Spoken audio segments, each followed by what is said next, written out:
Hello, it is Friday night, it's 8 o'clock, and it is time for Transformers, the show.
Hey, good evening, welcome to the show. We are joined tonight by Bobby Skullface. Bobby, thank you so much for coming on. Thanks for having me. No, it's brilliant to have you here. We've got all the news coming up. We've got some reviews. So, Jamie, you're going to be reviewing Kickback and someone else. You're muted. Dragstrip. Dragstrip and Kickback. We're going to look at Powermasters. We're going to do the trailer for Andor, the new Star Wars, and we've got all the news, and we are starting off there straight away with the news. I talk some TV, and now the news. Don't touch that dial. News. We always love news. Legacy, news. Motormaster, and Menasor. So we start with the mainline news. And we had some more pictures revealed. I think it was over last weekend after we'd done the previous show. That show off the scale again quite well. Isn't this Legends Plus scale? It kind of is, isn't it? No comment there from the audience? We were all just laughing inside. Alexis. Yeah, that's okay. Oh dear. Yeah, I don't know. I don't think it's too bad. I mean, I like the design of it. Yeah, I think it's awesome. He's very diddy though, as a combiner. He's very good Motormaster, but very diddy as a combiner. I wouldn't. Why aren't his arms down? Yeah. See, that's the kind of stuff that stands out to me. Like, I would imagine that the proportions are not great, and that's why the arms are bent up in every picture. Yeah, it does. See, I'm not sure if I'm the best guy to have on shows like this, man, because I hate all this stuff. But but I do think that the Motormaster looks promising. And I think that the Menasor is has some angles that look promising. I'm gonna give it a shot. I just looked at the drag strip today for next week, and it's just, I mean, I don't know. I'm too jaded by all this stuff. It's like it doesn't do much for me. Do you think you're kind of spoiled by third party a little bit? Because obviously with third party, they've had some pretty good versions of this. Yeah, I mean, I think that's part of it. I think that another part of it is just all the import stuff kind of in general. It's it's hard, man. It's hard for me to go back to this. It just feels so much more less. I think that's a weird way to say it, but it feels less. It just feels less than. It feels less than Bandai. It feels less than Chijoken. It feels less than Figma. It feels less than SH Figuarts. It feels less than PlayArts Kai. It just feels less. But my bank balance is much happier, and that's why I like the sort of Chug collection. I like the fact I can play around with it, and then I'm comparing this to what's came before, and for Chug wise, and for that you had the Combiner Wars Menasor, which was a bit of a disaster. Couldn't really walk upright. There was a lot of issues, and you needed a third party kit just to make it look half decent.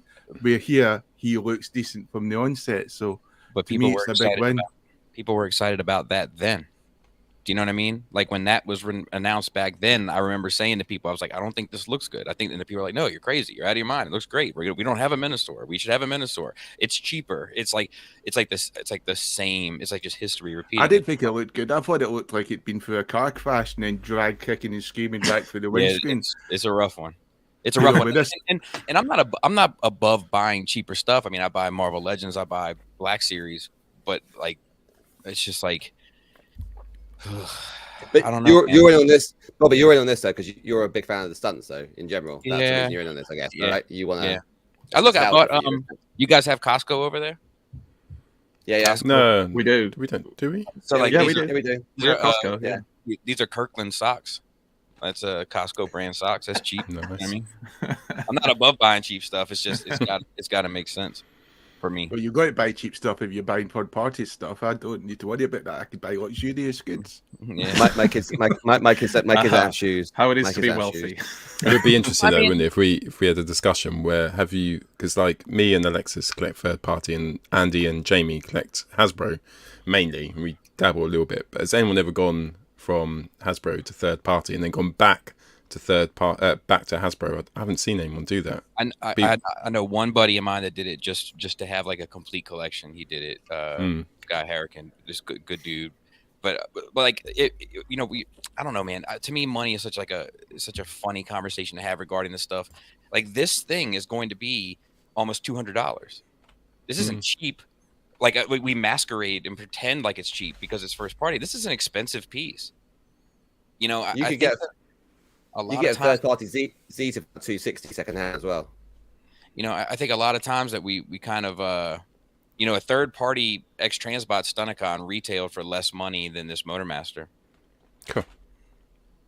You know, I don't know. I mean, and I'm not saying don't buy this. I'm not saying any of that. Like, I think it looks. I think it's. I'm buying two. You haven't convinced me at all, so don't worry. You No. don't I think I'm speaking Buy more two to of everything, Jamie. to the listeners, but like, I don't think that money is a good counter argument for this. This is expensive, and you're buying two. I mean, that's $400. It can be grabbed and tossed around. I mean, I don't know. I don't toss my stuff around anyway. Like, Oh, I'm Scottish. It's just part of the daily life. I really hope we're still Fair talking enough. about figures here. fair enough. Right, Right, moving what's on. next? This is the Legacy Knockout, so we've had some more pictures of this and the It's a illegal nice one alt that have mode. come out with some nice comparison shots. And again, a lot of Transformers Prime fans seem pretty pleased with this. Is it just a jazz retool? I think it's a Jazz retool, isn't it? There he is alongside Jazz, just in case you wanted a bit of a look. Don't like the pegs at the front and no pegs at the back. Like, make a decision. Do pegs or don't do pegs. Don't be half wanky, half the pegs. Where are Thank these? God it's got ankle tilts. Where are these pictures coming from? Are these? They come from a variety of sources across the internet. These ones are from Sheffertron, I believe, who because of where he is in the world, seems to be able to get hold of a lot of the new release figures very quickly. Copy that. It's But interesting. yeah, I mean, it looks all right. Again, it depends. Everything's going up in cost now. So, I mean, I don't want to sound like an old man, but this used to be like probably a £12, like $12 figure, and now you're paying £20 over here, probably a similar amount in dollars over there. Yeah, I think that's like $50 or something over here. It's like, Whoa. no, I think they're like $25 or so. But like, I mean, it's like I said, it's not cheap either. No. I'm Especially collecting. when you buy a whole wave. A lot of people buy whole waves of stuff. Like you're looking at, over $100 for a wave. I don't know. Well, some places used to sell it, didn't they? Kapow used to sell the whole wave. So you'd buy the wave and they would ship it to you. Mm-hmm.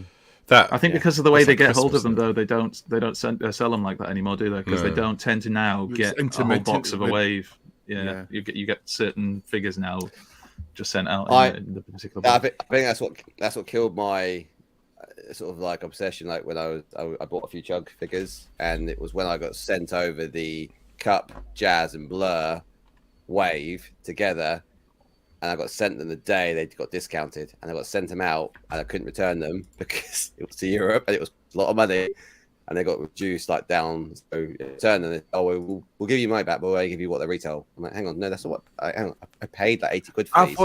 I thought it was when you couldn't transform that one-step changes when you decided to Live on camera. Yes. We don't mention that. Elita 1, anyway. So this is the new Elita 1. Yeah, I mean, the Wacky Races alt mode is a bit... Yeah. But it's like, true to the sort of like the cartoon, truer to the cartoon. And I think the Hasbro engineers are really excited to be making these figures to what they grew up with. I do agree with some people who say though that truer to the cartoon doesn't always mean good. That's the thing. But that was like the masterpiece the problem, whole, wasn't it? the whole Too thing with the clean. blitzwing. We talked about the blitzwing the other week, the Legacy blitzwing, and how it has the kind of turned around canopy on the tank mode. That was an animation error. It wasn't. It's not. I mean, and everybody was saying at the time, including us, it's like, well, it is the animation, but it is an animation error that was left in. So yes, it is to that. But you wonder, well, did they do that deliberately? Then did they really deep dive it and say, right, it's an animation error, but we're going to put it in there for the fans, or was it just literally is easier? Going back to Alita, isn't she smaller now? Well, they should call. I haven't seen a side by side with the original one. Have we seen a photo of that yet? Oh, there you go. Slightly, I think. And alongside that, RC. Have you seen the third party one of these coming out? I don't think we've covered it yet. We'll cover it in third party news like we normally do. Have we got it? Have we? Well, okay. Come on. Yeah. Got it. Oh yes, mate. We've got it. I'm not sure what that pose is supposed to be, but there you go. There it is. Right to Boogie. Do you? And then, does anyone think that a lot of this stuff proportionately looks a little weird? Like this legacy line in general, that like they tend to look like they have childlike proportions. Like that that drag strip in particular. Like I've noticed it a lot recently with some of their later waves, but like this one seems pretty egregious to me. Like where it just like it like looks like I don't know, like drag strip's son. Like going off to work on his first day, or going off to school, or like it just looks like it doesn't. It looks stockier to me. Stockier. Their heads are quite big, aren't they? Like, well, the proportions there between the two bots are different. Like Dragstrip looks like he's done a bit of leg and back day forever, and Wild Rider looks a little bit more normal. I guess is probably the right word. I would agree that Wild Rider's proportions look a little bit better, whereas that Dragstrip, it just I don't know, it just looks like a little kid.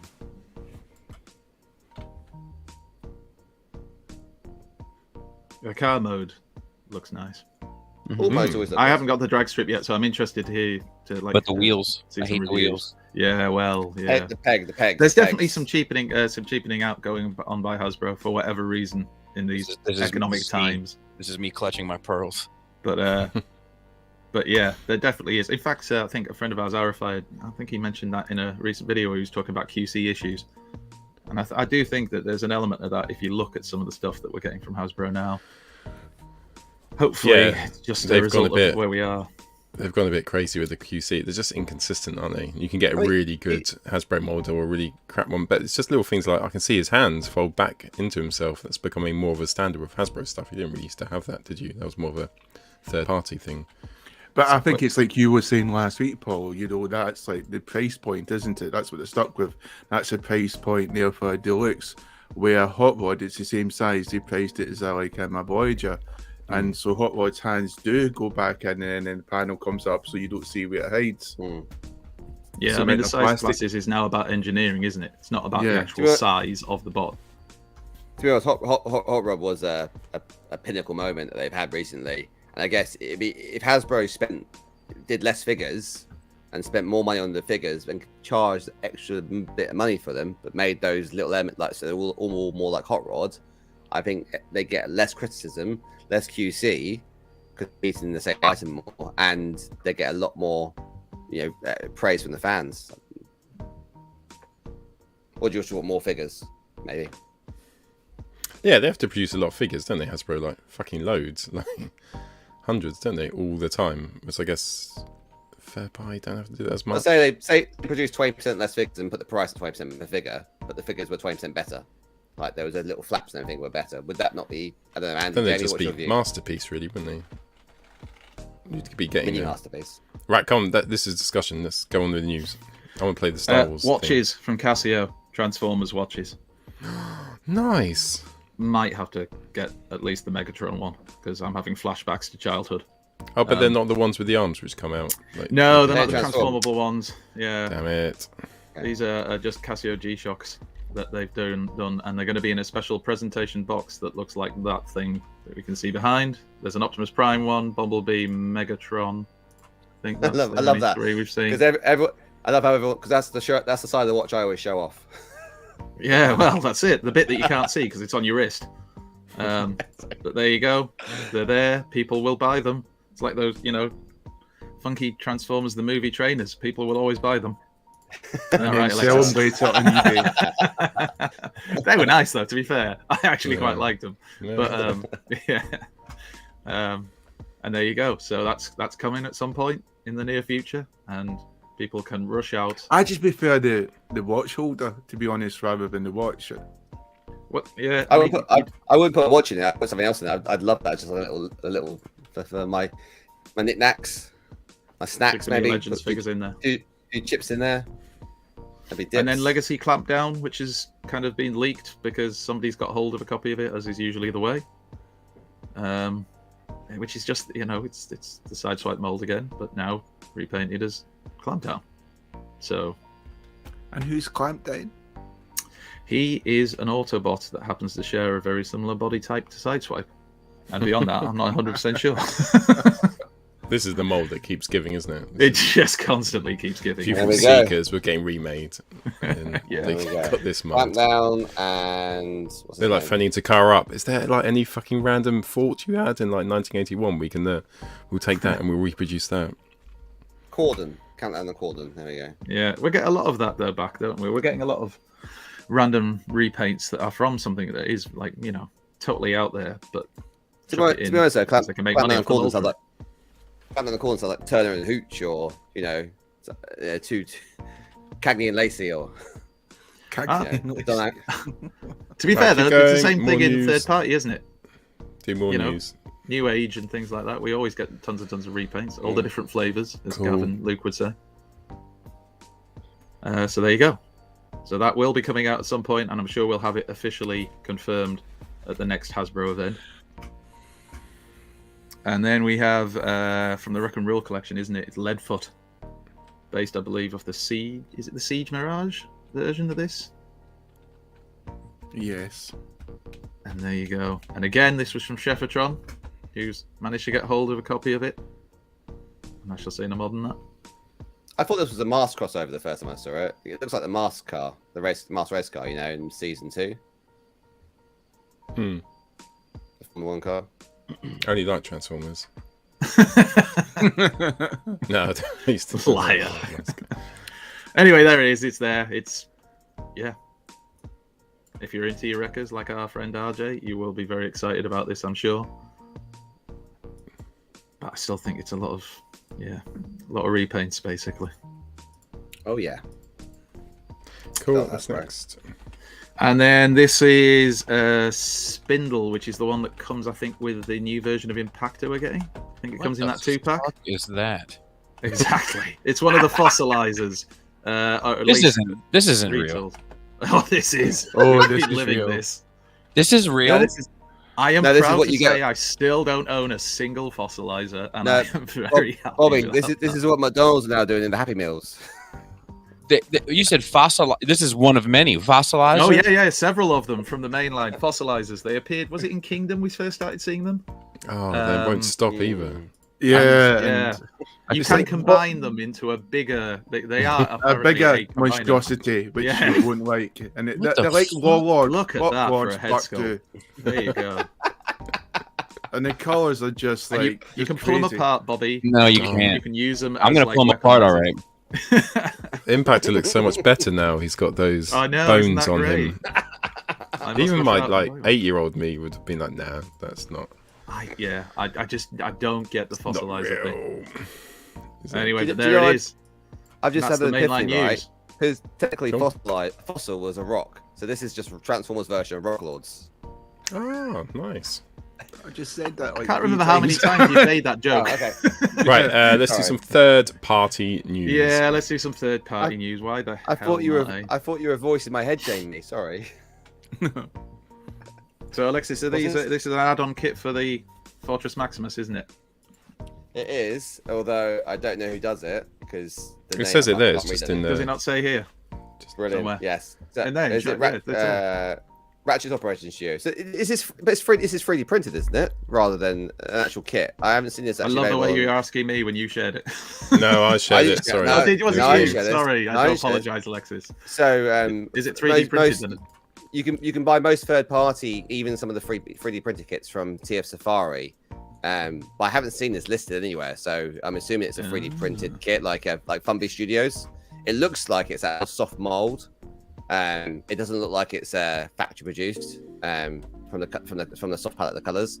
But I don't know what, because DNA Design do a really good like. No. Oh, he's gone. He's gone. He's gone rogue. Go to the next bit.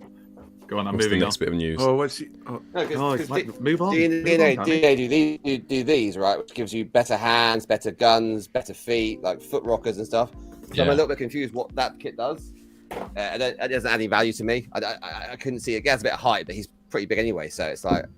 Yeah, he's taller. His shoulders have changed. Is there anything else anybody can see on there? That's about all I can see. Is it his thighs? So the thighs and the shoulders. There you go. Done a few squats, done a few dumbbell raises. So like toys. This is biggest transformer ever. So Lionel Hertz is doing his. He's now obviously got his factory. He's it's him showing off the articulation of his body. He's every week he's dipping a little bit more into it as well. What's your thought? I know we talked about this on the panel a couple weeks ago, Bobby. What's your view on this? Are you excited about this? Or? I'm not excited because I don't know if I believe it yet. I think it looks great. I wish this guy the best because it's clear to me that he gives a shit. Like his passion comes through in everything that he does. But it's an awful lot of expenses, man. It's an awful lot of expenses to kind of go through with this at a factory level. And it can be, I hope it's not, but I haven't spoken to him and I'm just guessing. I know buddies of mine that have 3D printed stuff, 3D design stuff, and then have thought to go and sort of mass produce something with a factory, something far smaller with imaginably far fewer molds that would be required. And the price that they were quoted, it quickly deflated their balloon. So I think you said last time it was like 20K nearly to like get a figure produced roughly. Dude, it can be 60 to 80,000. Like whoa. it's I wish them the very best. I mean that sincerely. There's certain things that come along and set my spider sense off as far as at this point believing something. And like I wish this dude, I want him to succeed because I like his designs. But I almost like I said in the panel, like I almost wonder if maybe he would should have crawl before you walk, maybe like but I don't know. I'm not in his business and I don't mean to look at his pockets. That's not my way of life. But if he can swing it, like I'm here to see it, I'm surprised someone like the Studio Cell hasn't done a bit of a upscale KO of Utopia. That would be an easy one, right? Because that was a solid figure. And those guys, that's great. Do good KOs. Yeah. So who we have? Go on, sorry. No, I don't know, man. It's like I see these things like time and time again, and not to say that he won't be successful because I'm not wishing him failure. I want to really, really drive that home. I wish him success, but we've seen this a lot where like what I would consider to be artists, designers come up with an idea and tease it at a convention or tease it on a website and then say they're going to go to production and then we never see it from that. Like Fanstoys. Well, like more so like what was that? Half the Battle toys. Yeah, that to me is a more accurate example. Yeah. Right, like it's their design. They obviously are the designers behind it. It's been years now. You know what I mean?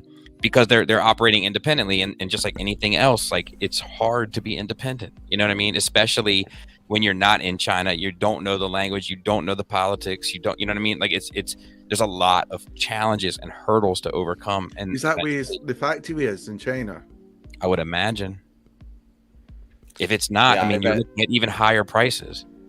Yeah, I invested quite. I love their Half Battle Toys his tank when it came out, like turned into like a Soundwave, and I actually invested in like other toys that crossed over with Action Force to have a whole lineup, and it didn't come out. Obviously, it still hasn't come out yet. I'm like, I gave up on it, unfortunately. So, but yeah, those guys obviously come back and do other things now. So, and they're good dudes too, you know, and designers and artists and people with ambition and want to do something. It's just like you got to have a lot of capital, man. Like you got to really have a lot of like I consider myself to be like secure. Like I don't, you know, if like I'm not, I live check to check, but I got wiggle room. You know what I mean? Like, but I certainly, I'll tell you, I looked into, there was a company, it was a small company.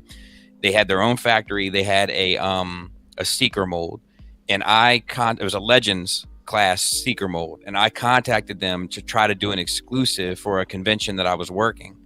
And I just wanted to get like their bare minimum, I think was like 100 units, maybe 200. And that was their bare minimum. And it was just a repaint of a mold they already have. And their asking price was somewhere between 10 and 15,000. Cool. You know, like, so like that's without me having to pay for the mold. Do you know what I'm saying? It's just, it's a lot of capital, man. It's a lot. So here we have New Age. So this is New Age, and they've just released their shot of Grimlock, and before you know it, they've actually got this actual, obviously looked like a actual real in-hand shot of their toy version of Grimlock. So they're releasing the toon version first, which we did a piece on last week. Looks really nice. And then they've just, I think they put it next to their New Age. I don't think these are toy versions of the Constructicons. These look the same as the New Age Constructicons. So it's just a scale representation of what it looks like next to the Constructicons, really. So, but I think if you want the toy version of Grimlock, it looks pretty cool. If you want the toon version of Grimlock, it's coming out as well. It's a good representation of scale. And it's actually, I don't know, I haven't got them. It's quite a big plot. So then we move on to Iron Factory, who are doing their Legend scale Leo Kaiser. And did Leo Kaiser, I didn't see him in IDW, but so Iron Factory normally do IDW, don't they? But I haven't seen, am I right or wrong? Have they done? Well, the thing with this is that the alt modes look good, and when Iron Factory do their plain bots, I just don't like the alt modes. I think they look clunky. Whereas these alt modes look absolutely spot on for Iron Factory plain molds. It looks really good. Yeah. It does look really good. There isn't a decent version of Masterpiece Leo Kaiser. Bobby got a tone to that. The TFC version is pretty unstable. The Hasbro version of a recall doesn't really work either. This might be the best Leo Kaiser out in the market in the world ever. There was going to be that one, that Mech Ideas one from years ago that they got bought out by or consumed or whatever, like absorbed into MMC. Years and years ago, that I was interested in that, but never saw the light of day. There's something else like there is like I don't have enough information about it, so I don't because I'm going to do I think a sit down Saturday on it eventually, but I think we can expect a lot more repaints in the next 5 years because there's some stuff that has changed in the industry technology wise that is now allowing for a lot of easier repaints, but I got to get my ducks a bit more in a row before I really go in on that. Oh, this insight's so cool. I'm so glad you came on tonight. It's like an expert compared to what we normally used to. No, just a watcher, just a watcher and a listener. It's cool. So who's this? There you go, Alexis. Magic RC. Spray. This is Mechanic Studios. Mechanic Studios RC. So this is Mechanic Studios are a form of Mech Fanstoys. Their version of RC. It looks very similar actually to the Masterpiece version with the backpack. The way it does actually scale down. It's pretty decent actually. Magic Square do have their version come out as well. Magic Square normally is ever so slightly smaller than Mechanic Studios. Mechanic Studios is a Legends Plus, but the articulation, the poses, it looks pretty cool. For Legends piercing, scale, that looks really good. Eyes there, look, piercing eyes there, dagger eyes. That's really cool. That is. If I was a Legends collector, I'd be happy with this. I haven't seen what the comparison. It'd be nice to see a comparison to Magic Square, but I don't think this is out yet for pre-order. But this is obviously it looks like their color test shots. I just want to say real quick, I saw a comment come up from Mike H, who I know, good dude, but he said Bobby a voyeur and sometimes Mike H, but I can also be an exhibitionist if you give me the right set of circumstances. Oh dear. I think this looks fine. I think it looks fine. The version we've got at the moment is we've got a DX9 version in there. There's a Iron Factory version which is more IDW stylized as well. So this looks pretty good. Cool.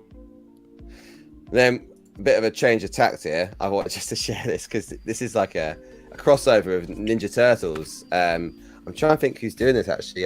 Is it not Ramen Toys? Who's? Oh crap! It's official though, isn't it? Is it official? Is official? This is He's officially licensed, aren't they? Yeah. Officially licensed Ninja Turtles mech fighters. Like, Look, so man, got, I like ice cream. I like pizza. I don't need ice cream on my pizza. I thought they were wouldn't say interesting. no personally. We're dipping into other things now, aren't we? To be honest, Or it's like batter people- all it's like- around the pizza with ice cream. It's like people putting pineapple on a pizza. Nope. No one Yeah, wants fruit no. on the pizza. No one wants fruit on the pizza. Yeah, I'm with you. I just, it's just one of those things. Like I love turtles, and I love, I don't really love mech. I love Transformers, but like, I don't. It just holds no meaning for me. A lot of this stuff for me comes down to personal meaning, and this doesn't have that. Have you got the? Are you into the NECA turtles at all? Which come Yeah. out of the- The only ones I don't have are the 4 turtles because I have the SHF ones, Okay. and I can't swap out for Okay. the NECA ones. Okay. Like it just seems like the wrong choice. They've just released their Turtles van, haven't they? NECA have just released. Is it NECA? Yeah, they got one, and I just reviewed the third party one recently. Yeah. Yeah, it's interesting. I don't. It's too big. It's funny, man. Like, I'm not a big vehicle person. I think there's only 2 vehicles that I have an emotional attachment to, and that's the Batmobile and the Millennium Falcon. And like outside of that, I'll never buy a GI Joe vehicle, or I'm not a big vehicle guy. So we've got Ramen Toys. This is not Doctera. Who's the other one? Hacker. This is Hacker. So Ramen Toys obviously released the Centurions recently. They did them in 1 color. They've released them in 2 colors. They're doing a Hacker and a Doctera, and obviously splits in half because you can. I'm assuming you can get other attachments as well for him. So if you're into your Centurions, this is on the periphery of being released. Cool. He's a happy chappy. And then here we go. And this is talk about vehicles as well. So this is Ramen Toys again, and they are going to try and do a read of Mark. Now the Thunderhawk at the top there is probably the most advanced. They had a video recently. You push the button on the top, the wings pop, the doors pop up to wings. Push a button at the back, the spoiler pops up. The bombs drop out the bottom. There's multiple bombs. So if you're into your mask, I think it still works with the 3 3/4 inch. So it's that sort of scale. It's smaller than that. Is it smaller than that? Oh yeah, like those mass figures are smaller than 3 3/4. They're like 2 inches or 2.5 inches maybe. But I'm in for that Gloria. I'm in for that Gloria vehicle. Like, I think, like, for all the mask fans, like, it's the one we always wanted. Yeah, dude, talk about it. Like, I'm in for that. I'm in. That's exciting. That's something that in almost 35 years we've never seen. Right. That's exciting to me. Yeah, the teen time. There was a comment about the mask popped on and it was shot at the neck. So they think they're going to have detachable heads, one with the mask, one without, in the figures potentially. That's what they think. But yeah, it looks really cool. Oh, this is it looks so cool. I didn't even It does realize look it was Quietus. a bit of fun here. Quietus turned into Venjor from Dungeons and Dragons there. So if you're a D&D fan and a Transformers fan, this is your love child. That's awesome. So That does look good. absorb it. It looks really well done. They just need to get a nightmare horse now, don't they? So My Little Pony comes to the rescue. that's the news. Cool. Right, should we move on to pickups then and see what we got this week?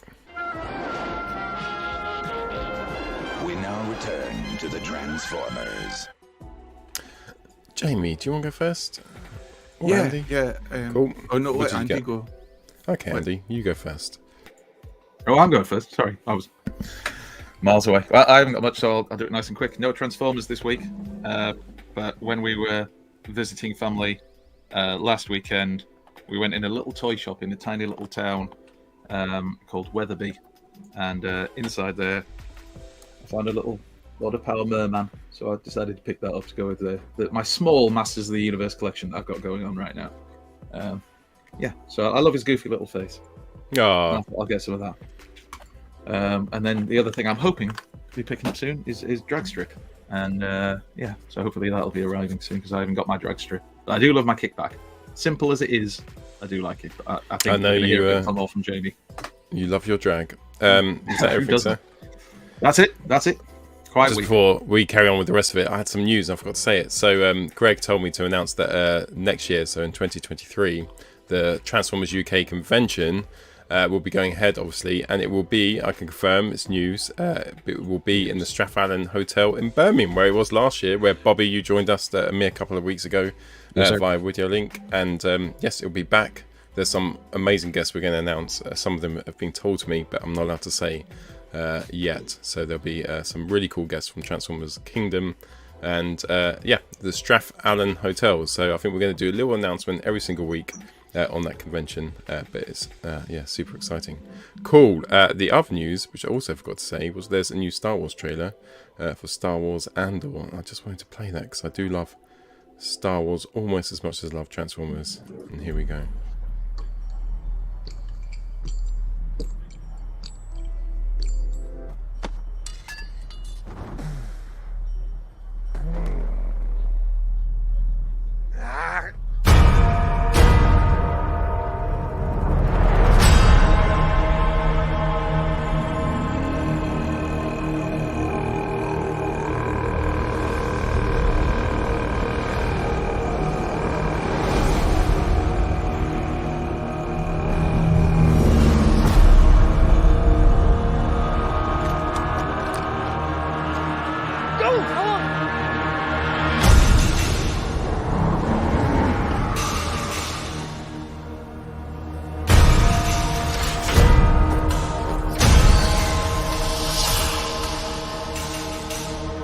They're so proud of themselves, so fat and satisfied.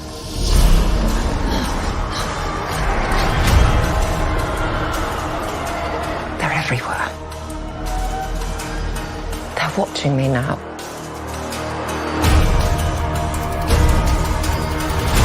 Soon enough, these days will end. There will be no rules going forward.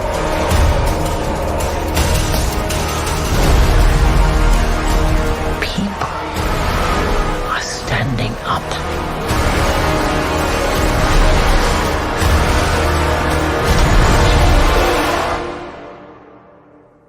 That's what a reckoning sounds like.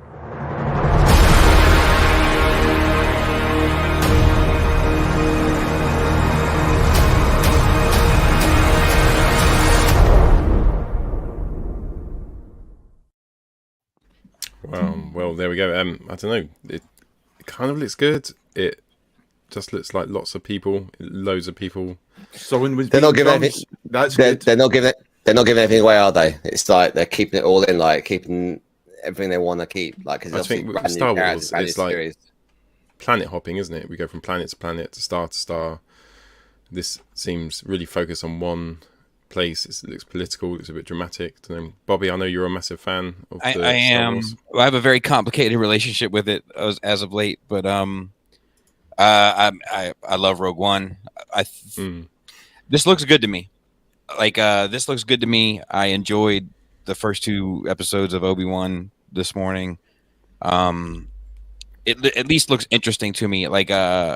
I haven't I didn't care for Mando. I didn't care for Boba. I didn't care for Bad Batch. I didn't care for Episode 9. So I've kind of been in a rut with Star Wars for some time. So I mean, I'm here for it if it's good. I think that so I heard that it's not going to have K2SO in it, and that's a bummer for me because I do feel like Rogue One, it stumbled upon these iconic characters that became iconic that really resonated with Star Wars fans, and it's like they struck gold. I don't even know if it was by accident, but to me, Cassian and K2SO is the greatest duo we've seen since Han and Chewie, and I just think it's a real shortcoming not to have him in there. If that's the case, I'm speculating, of course.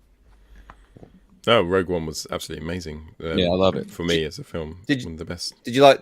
Did you watch the? I quite like the anime. Was it Star Wars Awakenings? Was it the anime? I watched one episode. I'm not a big cartoon guy, but I watched one episode. I mean to watch the rest. It's on my list. I think if it was canon, it would mean more to me. Like I watched Bad Batch and I watched Clone Wars because like I feel like I want to know what's going on, and the fact that this like watch it because it doesn't count. It's like, all right, I guess so. See, I like Clone Wars. I couldn't get into Bad Batch. I just couldn't quite. No, that sucked. That shit sucked, dude. So glad that just not me then. But I thought there was quite interesting. It was more about, I guess, the Awakenings was all about choices. About it was about having a choice. About there's always a particular. It was quite interesting. I don't want to spoil anything, but each no, I'm gonna watch it. They're all shorts. I'm gonna watch. I plan on watching. I plan on watching, and I love Clone Wars. Some of them quite slow. Yeah, I love Clone Wars. Yeah. Cool. Right, back to pickups then. Sorry, just forgot bits of the news. Who would like to go next? I can go. Cool. Jamie? Share the screen, Paul. There we go. And make it big. Yes, awesome.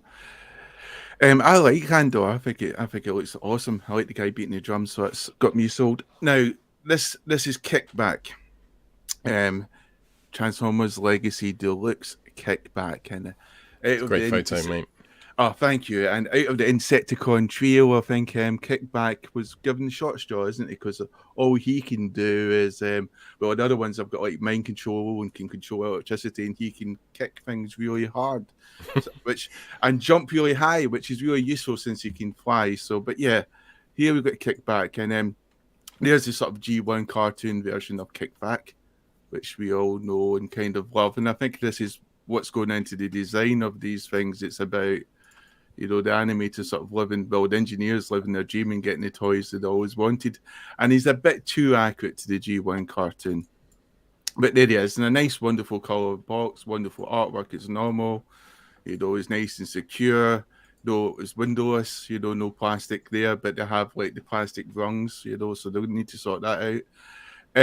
Yeah, excellent figure. Looks very much like the G1 cartoon. The badge has been moved to the center, not to the chest, which I think is actually still in the box. So obviously that was a design change. Quite blocky, but very much like the cartoon, and just fun figure.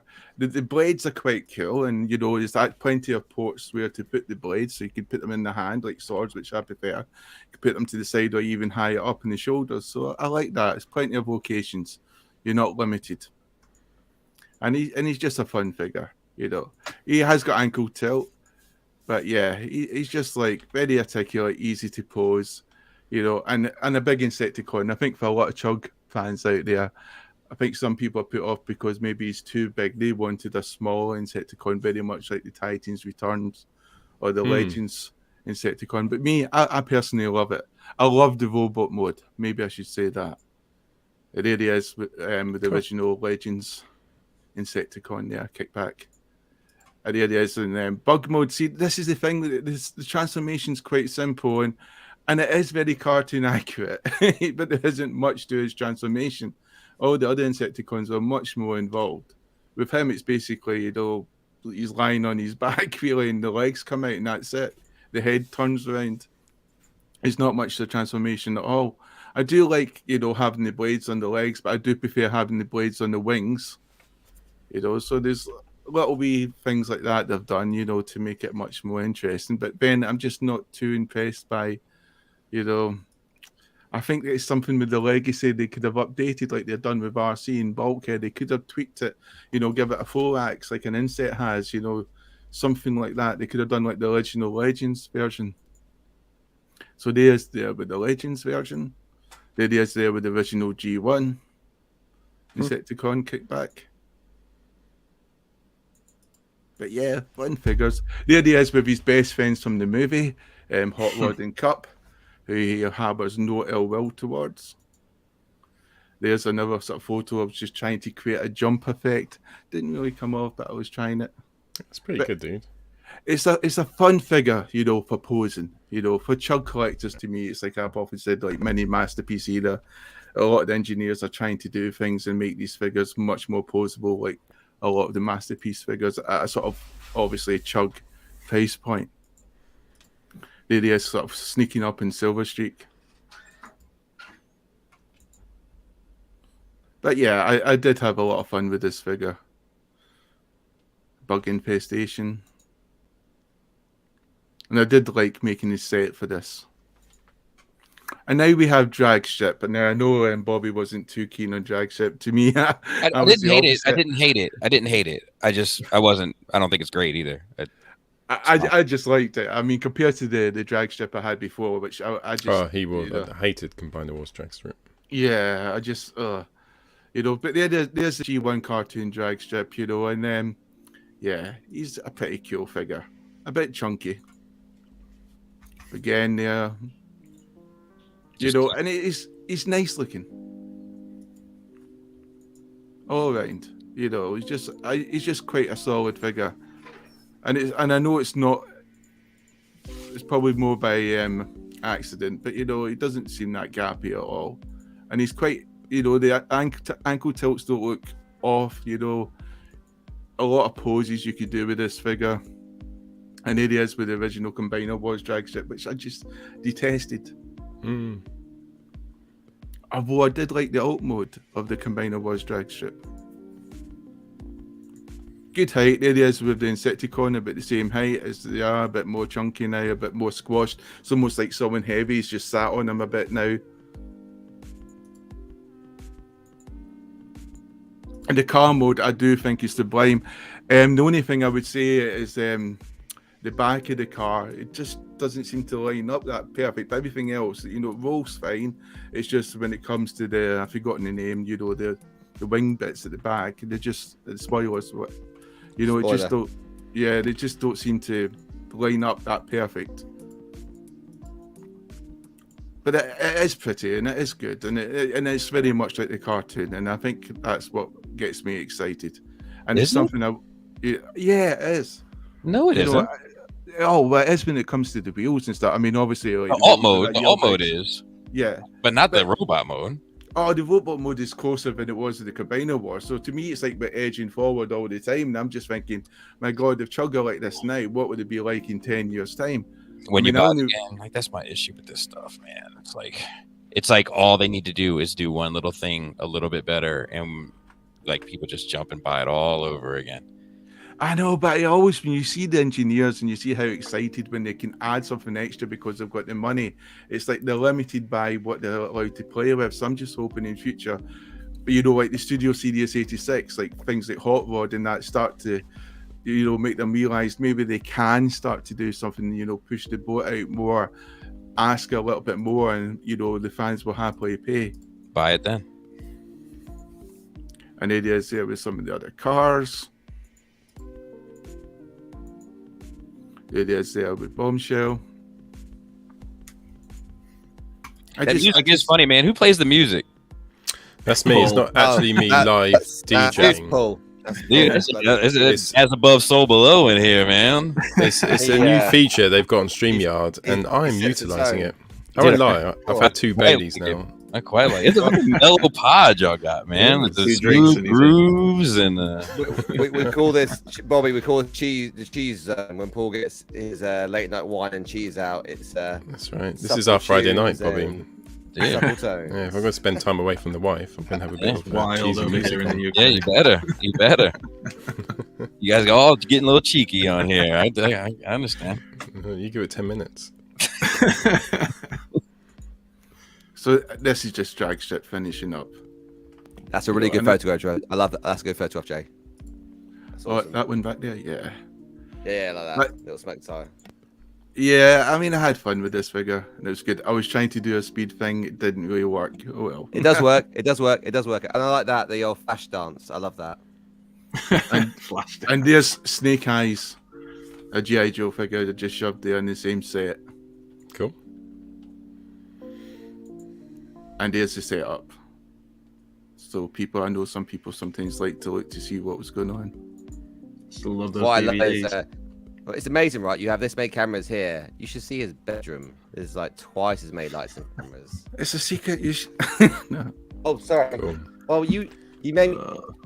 Other stuff I got was some G.I. Joe figures. Nice. So I'll be opening them later in the week. And I got a Transformers book in Japanese, which I can't read, but it's got nice pictures. Such a collector. Good picture. I bought this. It's useless for me. But I could, so I did. Yes. That's cool. Sorry, Those photos can, were awesome. can I ask, where did you buy the book from? Like, did you eBay or like you saw it and you thought, Tesco's. oh, this is the Twitter. No, Twitter. where was I it being bought it on advertised? Okay, I was to say, where was it being advertised? And what was it being advertised as? A Transformers book in Japanese, and I went, Brilliant. oh, that. Cool. No, that's brilliant.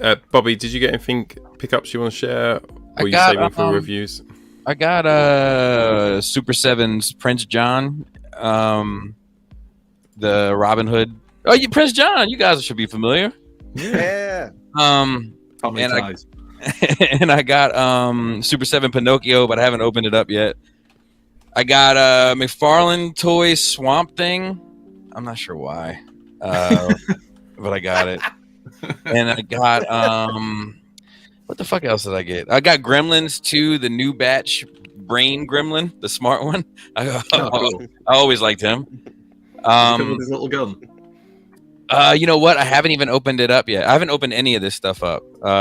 It's just sitting in a pile to go downstairs. And then I have a couple things that aren't mine that people have sent me to review that are kind of exciting. I got what the hell was it? The Blitzway Voltron. Oh, Oh yeah. You know, that's kind of a big deal. When I was very, very fortunate enough to know somebody that sent it my way and brave enough to send it my way. So that's Yeah. coming. Have you ever reviewed someone's toy they've sent to you, and you've damaged it by mistake? yeah. I mean, has that happened? Are you asking? Well, has it happened to you? I could answer that question, I think, but you. Yeah, I mean, it happens. It happens more than I'd care to admit. Has it happened? Has it happened more than you have fingers? I mean, Yes. When Yes. Alexis sends me stuff, I usually get it out of the box and then smash it against the wall and then phone them to say, I've had an accident, it's failed the wall test. Yeah, and then I have all this random stuff like sitting around. Like this is like I think this is that kickback, right? Oh yeah. Yeah. And then this is Perceptor from? Is Yeah. he's Studio all right? series. Hold on, let me see. I got something else sitting around here. This is all stuff that people have like dropped off here for me to review. That I don't know, man. Let me see. Is it all kind of toys? Is it just This is some shit in here. There's like another kickback is in there. Yeah. Oh yeah. A lot of Bulkhead. Legacy in there. A lot of the Yeah. Legacy Yeah. stuff. This is my buddy Rockstar Adam who Laser- dropped that off, and then Laser Prime. And then Rockstar this is- Adam, that's a cool name. and then this is Pinkerton. If you're nasty, this is his bag. So I got a Yeah. lot of little stuff. Oh, Cody, a fellow British guy. He bought me. Oh yeah, Cody. That's my guy. He's told us he's the king of England. I'm not sure if that's true or not, but that's what he told us. No, it is. It's We true. all- It's we- true. we- Is it we all Cody with the worship him regularly. tattoos? Yeah, Up to his yeah, neck. Yeah. We'll go to church for him. So yeah. That's that dude. That dude. That's like my little brother, man. Like I love that dude. Is there any toys you won't review? You'll just say, I'm not touching that stuff, like GoBots or something like that. No, because like I review a ton of stuff. I only I only put up toy reviews on Mondays and Wednesdays on my channel. But I mean, I review on my Patreon. I review a ton of stuff. I review Super 7. I review I've done all the Thundercats. I've done all the NECA Turtle stuff. I've done all the G.I. Joe Classified stuff. I've done all of the Black Series stuff. I review a ton of stuff, like in bizarre stuff. Like somebody Phil just sent me a 40K 1/6 Canadian officer or something, like just random stuff. Like Paul's got those. yeah, I review everything. Really, if I have any sort of understanding of it, I review it. Sometimes people will be like, "Hey, you want to review the Gunpla such and such?" I'm like, "No," because I don't know anything about that, and I can't give it a fair shake because there's no emotion to it. So like I guess it's fair because it's like super objective, but there's nothing emotional to push me over. That like I think sometimes you need a little bit in a review. Yeah. It's like buying a new car, right? You need to have that emotional attachment. It's like it's just Yeah. all right. Yeah, like just a little bit, because otherwise it's just like it's really like, do I subjectively like the sculpt of something, and then on top of that, like, is it painted well? Do the joints move well? Is it engineered well from an action figure standpoint? Like, you know, and I think that's all valuable information. I just don't think it makes for the most kind of entertaining review. So what we had a little while back was there was a bit of a trap because we do pickups each week, right? Right. Andy's son started sending him in crap Transformers. Like Andy's son, Liam, he searched for like the worst, the most, like the ones that the shittest Transformers you can find in the world, and then sent them to Andy as a present.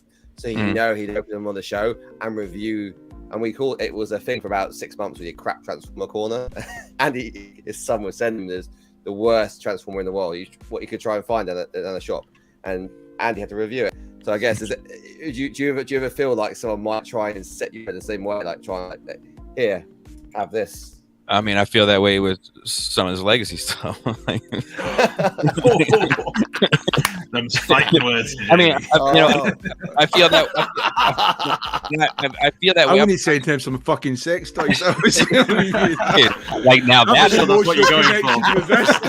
Like something. How is that supposed to help? Review. I would love to do sex toy reviews. I'd watch that. I would love to do it. Like, I'd love to see YouTube all over that. Because I like to have fun with this shit. But let me see what else. It wouldn't work because you don't use batteries. Right. Well, you know, when it comes to AA and stuff, that's easy. You know, like it's just like all these little things are like the size of a little disc. I'm like, who keeps these on hand? I hear these other reviewers keep them. I'm like, what the hell is wrong with y'all? Why spending on batteries? You just got a couple drawers full of these little discs of batteries. Like what?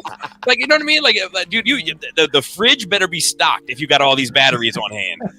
I'm a purist. Like, don't let me come over to your house and you not have Heinz ketchup, but you got all these batteries. I like stuff with a crank, you know, you got to really wind it up. You know, you need that partner to help you. You know, I care about the environment. I don't want batteries. You know, I like. You know, I'll tell you like another like I generally find Magic Square to be a bit of a chore to review. Just because I loathe the materials, and like I get that some people like them, and I get that they allow themselves to be a little bit more malleable so that the transformations can become easier. I understand all of those things, even though every time that I do a review I say all those things and then people say, but I like them because this. Well, good on you. I get it. I'm saying that I don't. So that often Magic Square seems like a bit of a chore. Like, I'm not a Legends guy. I actually hate them. But I enjoy looking at the new age stuff because I at least think it's like kind of I did think remarkable. That, Bobby, because you've got masculine hands, and I thought this guy doesn't like Legends. Yeah, but it's like hands. Yeah. I just hate like that rock thing in Neverending Story. Like I just hate I hate small collections. So like my oldest and longest running collection is a Star Wars 3 3/4 collection. Like I've had Star Wars figures since before I can remember having things, but like they are without a doubt the most challenging thing to display in any real meaningful way. And I've figured out a way to do it with CD shelves, but like, good grief, man! Like I custom CD shelves just because of the volume of them, but like floor to ceiling. You need a centerpiece. You need like, you know, and unless you have it with Star Wars, unless you have a ship in there or something as a centerpiece, it makes it hard because you want to have an attraction. And it's just, so with my Legends collections, I have the Hasbro Arc displayed upright in like a vertical mode, and I have my Legend around it on different shelves. Like right. It as like in like almost like a cave scene. So it's like that's the only way I can think of. Otherwise, it's like they're on a bookshelf somewhere, and you can't. They're so small. They're fun to play with, but they're not. Yeah, no, I agree with that. They are fun to. Well, I think that the New Age ones are fun to play with. I do not think that the Magic Square ones are fun to play with. But like, you know, because like just like when you're manipulating them, like panels and stuff start to come undone because the gummy bear materials start to like come. The Megatron. The Megatron transform is the worst transform I've had in a long time. That Megatron. It's just, yeah. And I think that I love Magic Square sculpts and stuff. Like I love a lot of things about them. You know, I just don't care for their product. You know. The thing that I find hardest to stand up, like, and I do like them, is Black Series figures. So standing them on the shelf, they are. And if I knock one over, it knocks the females like 6 over. The females. Yeah, I don't want to be. That's really one thing that's kind of nice about Marvel Legends is like they give all the. I mean, it looks ridiculous, but they give all the females like these super big dumbass feet, but at least stand up well. They look awful for that, but they stand up well. Black Series is a little bit more realistic, you know, and as a result, they get. Now a buddy of mine, Chris Pinkerton, he uses like museum wax on the bottom of his feet. That it like just helps secure them, because he has like a lot of like, you know, the I call them the cystic lesions, but they like knights and stuff, mythic legions. Like he has a lot of those, and those females have like some of them little idiots, some of like the skeleton warriors and stuff, just like little itty bitty feet. And he uses that museum wax on the bottom of them and on a shelf, and good to go. Good idea. Yeah, try that. Because I know Meg Toys used to put like rubber on their combiners, and like, I think they've done the yeah, and that was that's a good touch. Like I don't think enough. When you you lose the, as you said, depending on the surface, right? It's very Teflon-esque. Right, so right, Captain Alexis, do you want to do your pickups? My turn. Yeah. So I missed out on on this. Don't tell us what you didn't get. Just tell us what you did get. Spike. No, I know. So I bought him. I think I posted in our chat. I think it's like Bingo Toys. If you go, no, Bingo. Who does? Is it Bingo? No, not Bingo Toys. It's Bingo Toys is one. No, it's not Bingo. The Bingo Toys is a company. I can't remember. I'll find the name. I'll put it in the chat later. But I bought this guy Spike because I've got the spark plug and I've got the Daniel. I've got two of the exosuits, the original MP exosuits from Bumblebee. I've got the heads, the third party heads. So you can and then it's going to show. So you got the third party head, which looks like Spike and Daniel. But I thought this was quite good because in the movie I always remember him being a little bit smaller. So I always thought, oh, well, maybe I get a Spike, maybe I get Daniel, and I thought that'd be quite cool. I bought two, just in case one of my good friends wants one, so I've got a spare one here. Oh, legend! So, I got that, which was good. Bingo Toys, Bing and Bang, Bill and Ben Toys. My wife picked up on it. She's like, "Oh, what'd you buy from here?" And she's like, excited. Oh, it's just a Transformer. Oh shit.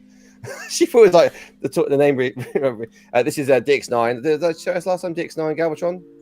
Do you know what? I think I missed him. Do you know what? I think you did. Did I? Dude, that show is great. I just like his hands. Look, he's got his hands. Like he's got real hands, real fingers. Like it's like decent hands. Look at this. You did show it, and you still go on to review him. All right, fine. Okay, I'm going to show you something that you will like, Paul. Which is go on then. Look at the box art. Look at this. This is cool box art, right? That's cool box art. All right, there we go. DX9. We're going to do a Scourge so close I never did. So I got that as well. I got something very small for my arc. I got the filler kit. So third party filler kit. This is that's for my next pickup.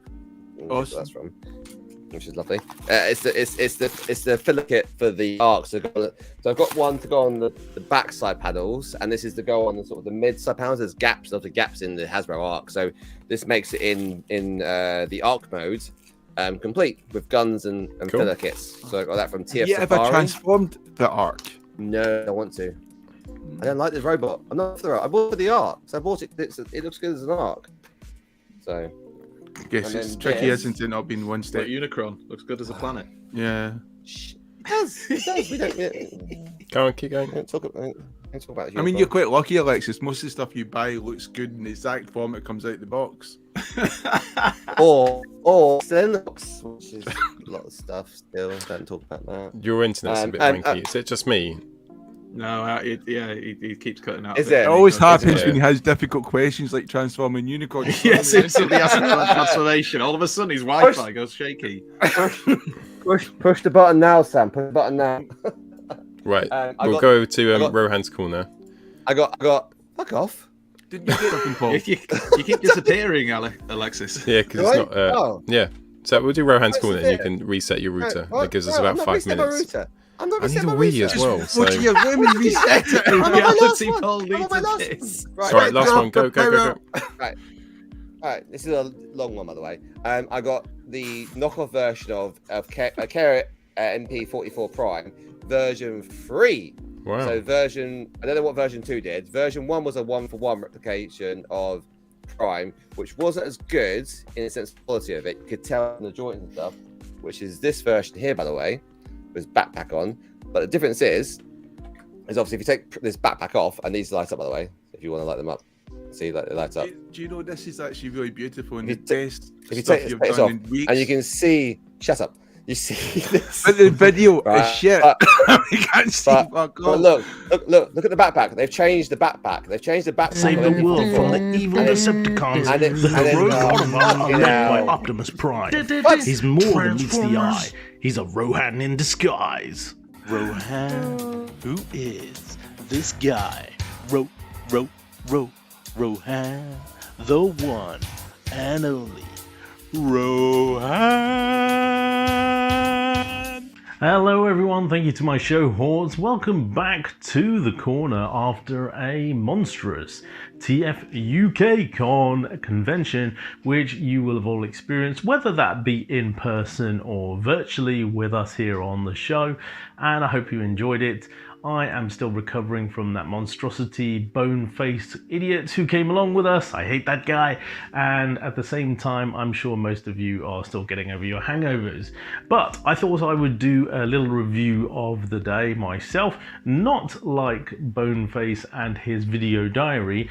I'm going to talk about the unique Transformers that I had for sale and that were popular at the show, and specifically some of the weird and wonderful bits that were picked up by fellow community members. And the reason why I wanted to do this is because some of those bits that I sold were ridiculously weird and wonderful, and the odds and ends. I mean, obviously I sold a plethora of traditional kind of War for Cybertron type stuff. I mean, Tyrone's son picked up Studio Series 86 Hot Rod, so hopefully he enjoyed that. And of course Andy picked up Studio Series 86 Wreck-Gar, as well as a few other people who picked up more War for Cybertron and Studio Series bits and pieces. But there was quite a varied collection out there, and some people picked up some weird and wonderful bits. Probably my best customer was our friend Simon Odd, who picked up pretty much almost every single Prime I had on my table, with the exception of G1 reissue Prime. He picked up the Robot Masters Prime, which is a very cool figure, now quite outdated, but nice metallic paint scheme, cool axe and transformation. He also picked up the Rock'em Sock'em Optimus Prime, which I've had for donkey's years, and I have no clue what to do with that figure. It was sat in a box, so hopefully he's going to enjoy that and play with his extending pieces, as well as picking up Cyberverse Ultra Prime, which must go into his Prime collection along with all the other Prime. We also had the legend that is Brad picking up some of those Cybertron goodies that he likes to do, short round with all his affiliated paperwork, as well as Machine Wars Mirage, which is a cool little figure which I and my brother picked up from Toy Liquidation shop out in Florida back in the early 2000s. And while we're on the storyline of Machine Wars, Thew came along and picked up Machine Wars Hoist, which was a epic figure in itself, again picked up at the same time. And I have Machine Wars Hubcap here, who also generated some interest. The same mold, different color scheme obviously. So I hope you enjoy him, Thew. Your segment was epic. Ben's KO Collectibles was next to my stall, and I had a great time speaking with him. He had some cool items up, and I've bought from both Thew and Ben in the past. Great guy. There's also our friend Jazzlet, who picked up a bunch of animal-based robots from me, and they are growing in her collection. I have more for you. Enjoy Classics Grimlock, Energon Dive Bomb and Ravage, and those weird KO Dinobots that I had, the multicolored ones. They were pretty weird and wonderful and cool. So enjoy all of those animated slag. Lee Spike Newman came along and he wanted to pick up the Universe G1 Spy Changer class figures. They were cool. We did a little trade for my Legacy Bulkhead over here, thank you sir, as well as also picking up some of the G1 six-liner pieces, which were from the reissue back in the early 2000s. The mini Raiden type figure, incomplete unfortunately, but it's a cool little figure and doesn't get a lot of limelight these days. Of course, there was RJ, who picked up my Power of the Primes Dreadwing and Darkwing straight away before the show had even started. He's in there like a cat, is our RJ, knocking over those prams. Dave Shorter picked up probably the weirdest item on my table, which was a KO Dreadwind, G1 Dreadwind, in some funky pink and white and blue colours.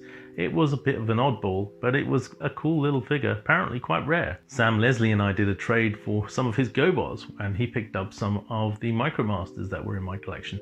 I had a plethora of G1 Micromasters with all sorts, from Astro Squad to the Battle Squad, and Sam picked up the Battle Squad and he picked up the Rescue Patrol, which was pretty cool because they were very sentimental to him. Drew's son picked up the DCS drone and the RTS Universe Goldbug, which is a bit of a weird and wonderful figure, and at £5 I couldn't say no. Off you go. Matt Holland came along at the end of the show and picked up my Toy World Hegemon, a good initial 3p masterpiece figure, which doesn't really fit my collection anymore, but still has present. Toys R Us picked up my Kingdom Inferno, which is a great figure in itself, and he is absolutely smitten with that mold. Alicia and her daughter came along and picked up G1 reissue Starscream, the Walmart edition, with the Megatron Blaster, and also the Cyberverse Ultimate Shockwave. And I had some Action Masters there. Bisto came along and he picked up Double Punch. What a rare figure that is. The small version, which really looks like Scorponok, let's be honest. Very, very cool. So that's it for this week. I just wanted to showcase some of these very oddball figures that were there, that were available, that were purchased. There were a whole plethora of other figures up on the screen here now that were still available. And hopefully next year I'll have more gubbins for you to buy. Anywho, for another week, I've been Rohan on Rohan's Corner. Catch you again next week. Back to the studio. Transformers, Rohan's in disguise.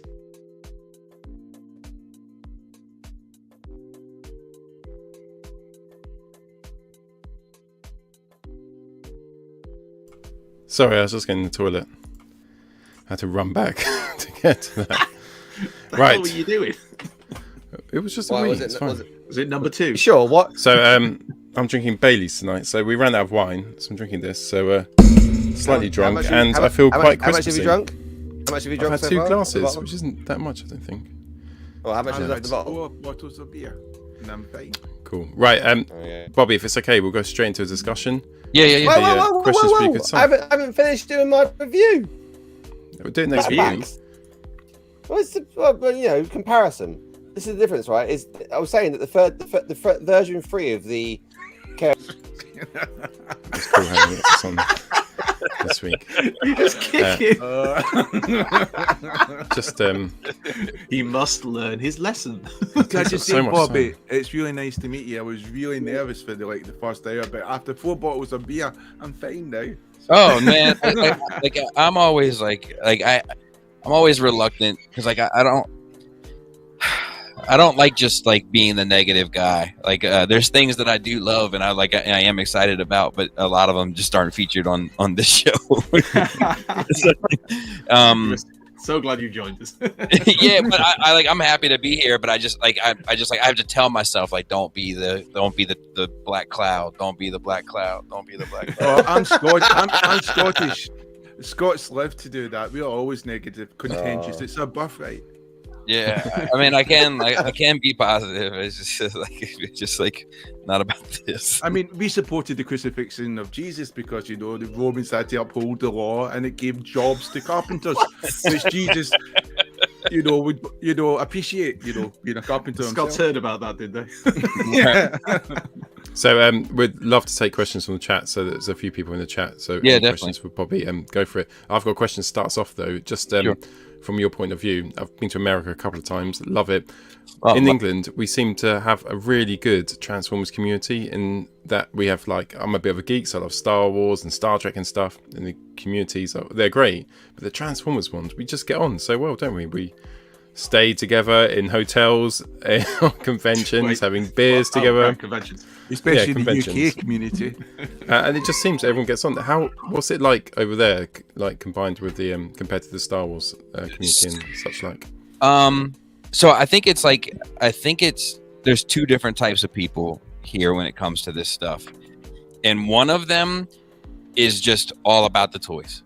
All about the toys. The sun rises and sets with the toys, and that's what it is. And then the other ones are it's cool to have people that are into this stuff, but the toys are just the beginning of the relationships and friendships that they'd like to make. So I just had a party at my house this past weekend. and there was like 80 people here, okay. And all community people. I didn't hear anybody talking about toys. You know what I mean? The entire time they were here, it was about like, you know, how they've gotten, you know, through life the last 2 years, and, you know, impacts on their family, and, you know, kids being born, family members being lost, you know, whatever, like, you know, stuff like that, where it's like you develop real friendships. The real friendships, the real relationships, they come from beyond the toys. The toys are just the entryway. So like Robert is like a brother to me. Like he sends my kids Christmas gifts every year. Like you know what I mean? He's that guy. And I met him through toys. But Robert and I only talk about toys on dummies. Yeah. We never talk about toys outside of that, you know? But we have it if something comes up and I have somebody to talk to about it, where like I might not be able to talk to somebody at work, you know, but like the real relationships go beyond that. But there are a lot of people that are just in it for the toys. And those are the people that like, cool, fine, happy to meet you, but you're gonna stay over in that circle, and I'm gonna be over. You can't get in my inner circle, because toys are very small part of my relationships, if that makes any sense. And I think the communities here that welcome that element of it, like the real relationship element of it, are the ones that thrive here, and the other ones kind of fall by the wayside or decompose slowly over time. Yeah, I think we try. Go on, Alexis. I was gonna say, I think something that we try and do outside of the convention is we do try to do like social meetups, like just gatherings, like where we try and get everyone together, and then we have a common theme, but you can mingle with other people, and it's just a it's a party, so you will naturally gravitate towards people that you like, and you will try and it's a chance to mingle. Usually the person buying the next round. So I'll give you an example, and I'm going to go out on a limb because I'm not passing judgment on anyone. It's just one of those things. It's like, if somebody was wearing all black, right? You could look at them immediately and be like, oh, they might be in mourning, or they might just like the color black. It doesn't make you wrong for that initial judgment. You could just be inaccurate. So I'll give you an example for me. Like, I've gone to some of those meetups as well, like the little get-togethers in local areas. When I walk into those joints, the table that has the people with figures on the table, that's the one I stay the fuck away from. That's the one I'm least interested in, because I already know what time it is over there, and I can't be bothered with that shit, man. Like, I got a mortgage. Like, I want to talk about real shit. I want to talk about like, how do you stay loyal to in a relationship, and I don't know, real life stuff, man. Like toys are a good entryway, but I really like real connections with people, and I'm fortunate that I've been able to find more of those than I can count. But it's because I've had such a filter on it, where like the toys are just a very, very small piece. They are the entry. When I went to my first convention in Birmingham, and I brought my family and my 2 kids, and we went there, and it was brilliant that they could see it, and my kids were so excited. They're 4 and 6. They had a great time. And then I kind of met like people like Jamie and Alexis and Andy, and like we weren't talking about the toys. We were like, unfortunately, Andy's a Newcastle fan, so we were having banter about the football, and we were talking about our jobs and our lives and stuff, and we were getting on, and we were laughing, and we weren't talking about Transformers. And I was like, and it was great having my family there. I was kind of thinking, fuck, I shouldn't have brought my kids, because there's people like me here who I can talk about, and it's not just going to be Transformers. Transformers was the inlet. Yeah, exactly. Right, cool. We've got some questions in the chat, so if I grab one. Sure. RJ said, what's your favourite Springer? So RJ's massive Springer fan. So to me, it's a tie. I find the Fanstoys to be the most aesthetically pleasing. I think that the MMC one is probably the best overall. Cool. There you go, RJ. Agree. I'll agree with that. I think Fanstoys has limitations around articulation, and it's got some shoulder angle. It's got issues, right? It's an old bot, and I think that its transformation with the legs and what it does with its car mode is just downright lazy. They could have done better. I think MC, you're right, it does nail most things better overall. I agree. Cool. So Impactor said oh no, sorry, Mick Holohan said, Bobby, can you sing my favorite Bobby Skullface line, Silver and Gold? Of course, Mick. And I called him Mike earlier, but my apologies first and foremost, but silver and gold. Soulful, really soulful. Beautiful. Dave said, can you talk about some recent figures you love right now? So some recent figures, your highlights. Let me think. So like it's funny, like I've found a lot of joy in some very bizarre things recently, but like one of them is it's off. Like I have this horror shelf, right? I had this one little space left in one of my rooms to do displays with, and I have a lot of stuff that I love that didn't get a proper space. So I put 2 bookshelves up, and I gave each shelf their own spot, like their own kind of thing. So I have like one Planet of the Apes shelf, and I have one Street Fighter shelf. I have one Disney shelf, and I did one of this horror shelf, and it's mostly made up of NECA stuff. And I have very, very, very mixed feelings on NECA as a whole, but the amount of satisfaction that I'm getting aesthetically from that shelf is immeasurable. Like, and it's like this collage of the dark side of the kind of coin of my childhood, the stuff that I had to sneak downstairs to watch, and it's like they're all compiled together, whether it be Freddy and It and Jason and Chucky and the Mummy and Wolfman, and you know what I mean. It's like this whole celebration of a genre on one shelf, and I find it very satisfying. The stuff that I've been most excited about recently have been, and I don't know if you guys are following them at all, but I find almost everything that they're doing to be a complete home run recently is the Iron Studios 1/10 scale statues. I've been getting the X-Men, not all of them selectively, but I've been getting the X-Men, a lot of the DC stuff. They just put out He-Man stuff recently. They got Turtles license. They got the license to everything. It's like Pops, but wow, but high quality sculpts and stuff. And they're not bad as far as statues, and they're still small enough where you can kind of put them on a bookshelf, and they're manageable. You can kind of have them as a book into a little display, and they look like they're meaningful. And I haven't got a bad one yet. And in fact, I haven't got one that I don't consider to be a 10 out of 10 yet. What do they look great. What Thor, have you seen the Thor one? Looks amazing. That's the one I saw recently. And dude, everything they so they retail anywhere between $150 and $250, anywhere between there, depending on the kind of like intricacy, license and stuff. Yeah, and I mean they have like the T-Rex from Jurassic Park is like a little bit more, you know, but they have the Velociraptor, which is a little bit less, and on and on. And I just find that, like, as far as sculpt, paint, like pose, which I think is important for statues and stuff, and like, you know, the base and presence and all that, like I just think for their price point they're kind of unbeatable at the moment. I do like probably price point isn't good, but Joy Toy, some of the Warhammer stuff they've been doing recently, the company I haven't bought from, really really good. Are they the 1/18th, like the 3 3/4 scale? Yeah, they look great. They look great. Yeah, really poseable. But do you know what, the plastic's a bit like Magic Square, that sort of malleable plastic, which is weird. I wasn't expecting that. But I had the opportunity to look at some of their figures that they did before they got the 40K license. That was kind of 40K inspired. And I know what you're talking about. But yeah, they look great. I saw like the Blood Angels Death Company figures that they're the ones I picked up. Yeah, they really look nice. Fantastic.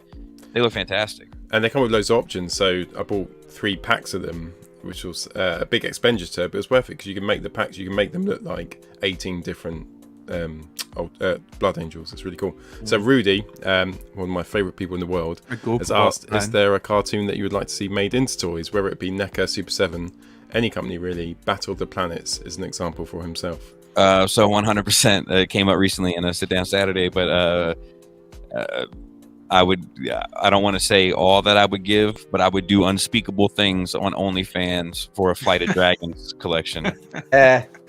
Your guilty Flight of pleasure, Dragons, wasn't the it? cartoon Yeah. movie one. Is that Flight of Dragons, the cartoon movie? Yeah. Yeah, that's the one. Oh my god, it's like the Yeah, best cartoon So, ever. Bobby, you are amongst friends here because Jamie and I are both big fans. I've got the VHS. Dude, it's back in the day. fantastic, man. It's We good, all have it's the really good. VHS.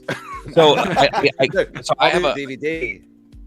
I'm not sure if you guys know Chris Pinkerton, but he's like a co-host with me on Nerd Rage, and he owns a company called Crashbox Customs. They do a lot of diorama display work for Mezco, for Mythic Legions, for other companies. He has contracts with other companies, but stuff. He's really talented. He's really talented. Extremely talented gentleman, and crafty and like imaginative.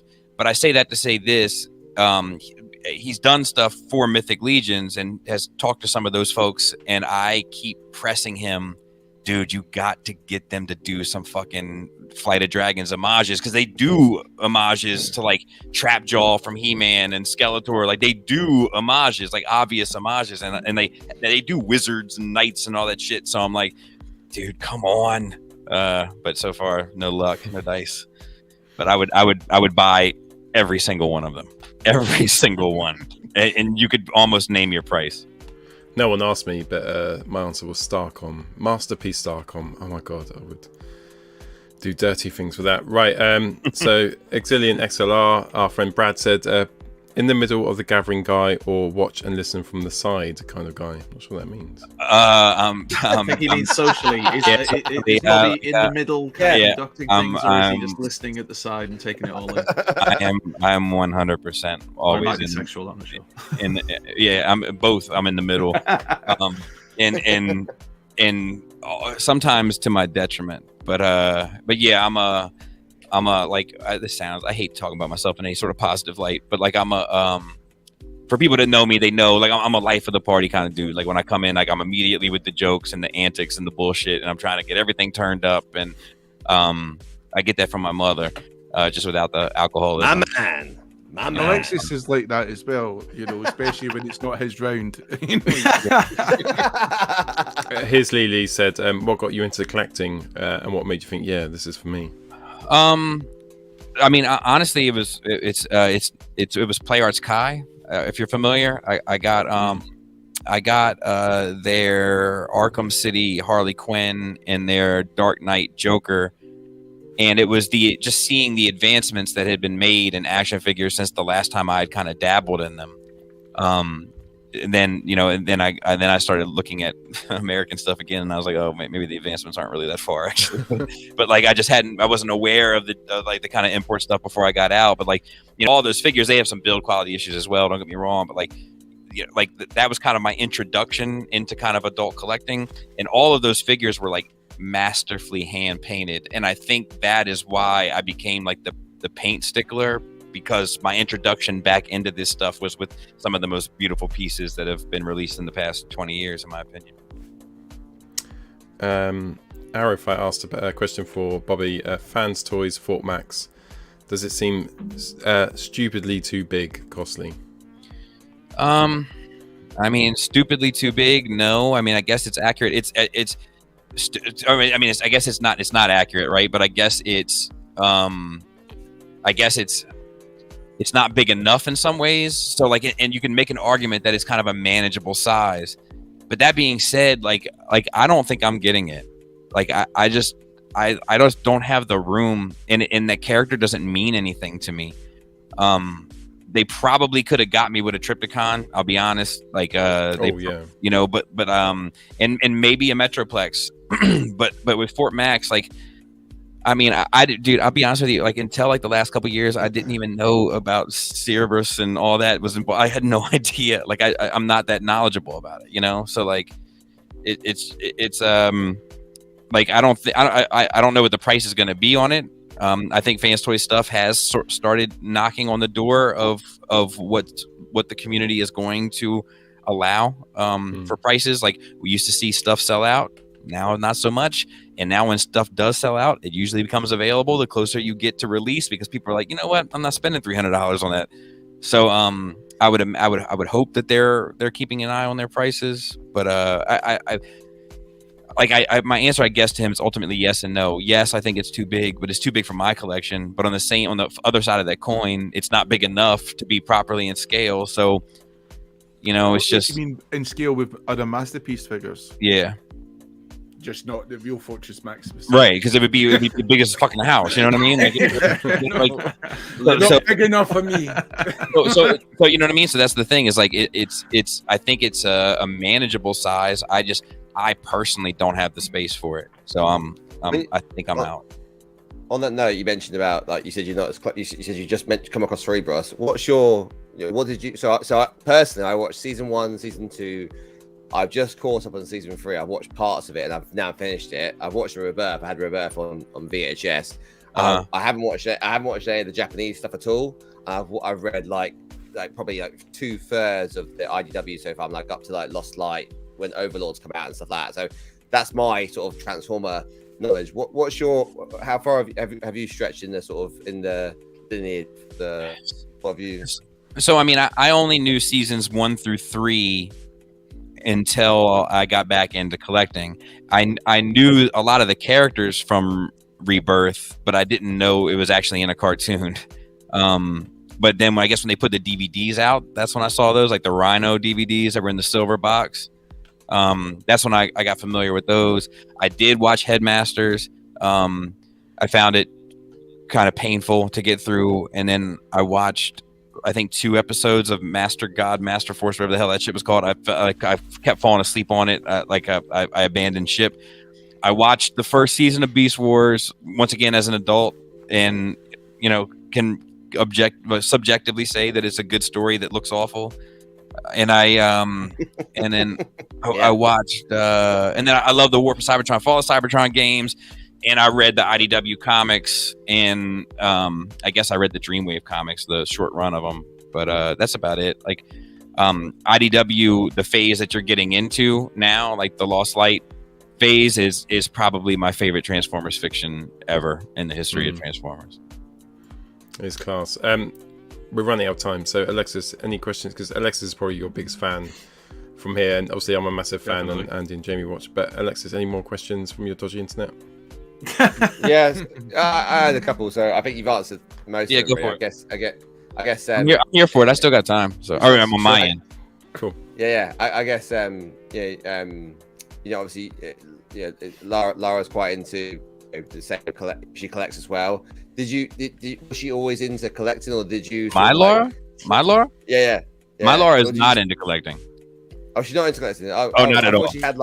I thought she had like her own little thing going on as well. I mean, she has like a pair of she has Dior and Saint Laurent shoes. Kind of collecting. I swear when you've done your own you've done your tour and you said this is Lara's. So she might have like a piece. She might have I think she has a Lady in the Tramp statue because she likes Lady in the Tramp. But I wouldn't say that she's collecting fucking plants now. It's fucking it's poison ivy up in here. It's like there's very few corners of my house that aren't just crawling with plant life. So my question was going to be about how did you get the other half into it? Because my other half is not. So I'm segregated. You feel good. I've got my room, right, and I'm not allowed out of it, right. And I try and drop figures every now and then around the house, and she says nope. So I don't really. It's funny, man, because the shit is the culture of it is a part of our lives, right? Even if she hated it, which she doesn't, she's kind of like a casual observer and enjoys some of the media. She loves DC. She loves the Snyderverse. She loves the Nolanverse. She loves '89 Batman. She loves DC. She loves Wonder Woman. She loves Poison Ivy. She loves it. Catwoman. But she watches the Marvel movies and enjoys them. She watches Star Wars and enjoys them. But our kids are named after Star Wars characters. Our kids are named after DC characters. We had a really good show at a con a couple years ago, and it replaced the floors in my house. She owes, not to say she owes, it doesn't sound right, but it's you can't separate it anymore. The nerd shit in my life, my house has these floors because of the nerd shit. My kids have their names because of the nerd shit. We had a couple dogs, and one of their names was Smeagol before he passed. Like it's entrenched in it. There's a number of things like that. I mean, music is like that here in this house. Like, you know, music is constantly on, movies are constantly on. You know, like my 3 kids, Jaina, Selena, and Leia. You know, I think that it's so much entrenched in her life that she appreciates it, and she's been exposed to so much of it that she can't help but appreciate it, even if she's kind of very casual about most of it, with the exception maybe of DC. Does she mix our partners, you know, all got on well with each other and meetups and stuff like that, so that, you know, it's almost like, you know, through our friendship, you know, it's a support group, really. You know, they go in there to support each other. I think Mainline's eyes are dead now, but no, seriously, but they get on well with each other. And they do, friends. yeah. And a good friendship group is that happened with your partner? Has she got friends of other people which, you know, you've met through this from the, well, she's like I mean, I wouldn't say that so much, but maybe a few, like, you know, like Pinkerton, like, you know, co-host of Nerd Rage, like his wife and my wife are friends, you know, and we through all of this. But she, like, you know, she, at the same time, like, I try to take a little bit of interest in her interest as well, right? Like, you know, like she's kind of put me up on like some fashion stuff in the last couple of years, and like I kind of find that interesting, and I find like some of the trickle down of that interesting, and the culture of that interesting, and you know, like, I sound stupid, but like little things that I never knew, just being a regular guy. Like when I would see like runway shows and you see these people wearing these outfits that look like they should be cosplayers at a convention or something, like I was like, well, who the fuck is gonna wear that to Target? You know, like you know what I mean? Like, it's just, like, what is going on here? And then she was like, no, like, this is the art. This is the art. And then the clothing line that people actually wear is just inspired by the art. It's like it's like merch from the art, you know? And like, I was like, shit, I never knew that. But like, she schooled me on that, you know? So like, I didn't know that either. My mind's fucking blown. I need to sit down. You know, like, so like she had me watch this documentary on Alexander McQueen on Hulu. Like, oh yeah, dude, I highly recommend it. Like, it changed my whole perspective on it, you know? But like, so I try to pay some interest as well. No, it's cool. Right. I'm gonna use it next time. Next time my wife catches me watching porn, I said, babe, this is the arts. This is the arts. And these guys are good actors. All these guys. And the sex is like what you get from Target. And now let's get some merch. And there'll be a women in the next one. I was just thinking, like, it sounds like you sound so intelligent, Bobby, and then you've gone to porn, Alexis. That's not the first, like, Bobby Alexis. No. I don't consider myself, like, I'm not an intelligent person. I just speak well. Like, but I'm a very, very simple person. In Scotland, Bobby means penis. Well, there you go. There you go. What's your Bobby? Man, I mean, I'm doing all right there if it means anything to you. Bobby means policeman in the UK. I was say, Bobby means in England. That perhaps doesn't match as well. So I was going to ask. So obviously we talked a lot about like the comparisons between obviously and the separation between third party and mainline. If third party, obviously we talk about like, you know, the death of third party, the decline of third party. If it, and I don't think it is, but it did disappear tomorrow and there's nothing left, would you go back to mainline, or would you invest in something else, or would you just, you know, change tact?